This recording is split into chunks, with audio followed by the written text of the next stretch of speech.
Welcome back. Hi, it's Brynn, and this is part 3 of grounding techniques. Are these the only 3 grounding techniques that you can use? No, there are so many, and I'm sure I'll go over more in future videos. These are just the first 3 that I tend to gear towards. Our final part in this 3-part grounding series is focusing on tension.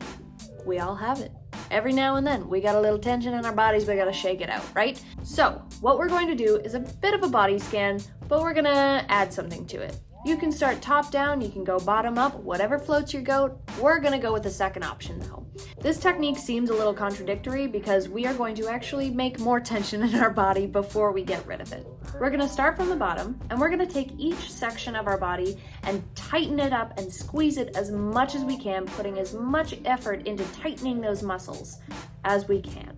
And then we're gonna release a breath and release that tension with it. So I'm gonna show you with my hands first, and then I'll walk you through each body part. I'm gonna squeeze my hands as tightly as possible, making a strong fist.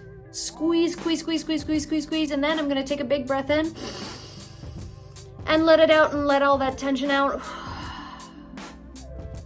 And then you're gonna do that for each body part. So let's begin.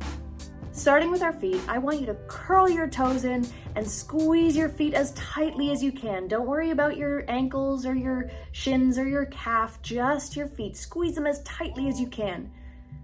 And take a big breath in and let it out. Release that tension. Good job.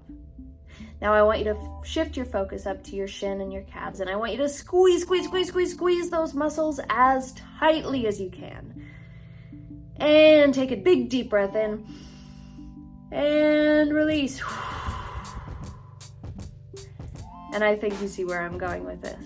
You're going to then go up to your quads and your hamstrings and your butt and your back and your stomach and your shoulders and your chest and your arms and your hands and your fingers and your face and your skull and your neck. And eventually, once you've done each body part step by step, then you're gonna do your whole body all at once for a nice, final, tension-releasing breath.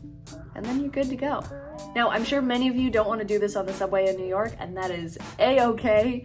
You can just do a more condensed version. Yeah, you might be able to push both hands together and feel that tension there just in your lap, or you can curl your feet in your shoes. You don't have to do the whole, right, and look a little bit constipated.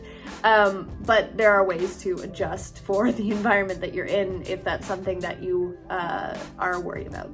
Thank you so much for joining me on my exploration into grounding techniques. I hope you got something from it. If you didn't, leave a comment below letting me know what you want to check out next. There are also other videos on my channel you can check out, and more to come as well. Remember to hit that subscribe, hit that like, and I'll see you next time. Thanks for learning with me, y'all.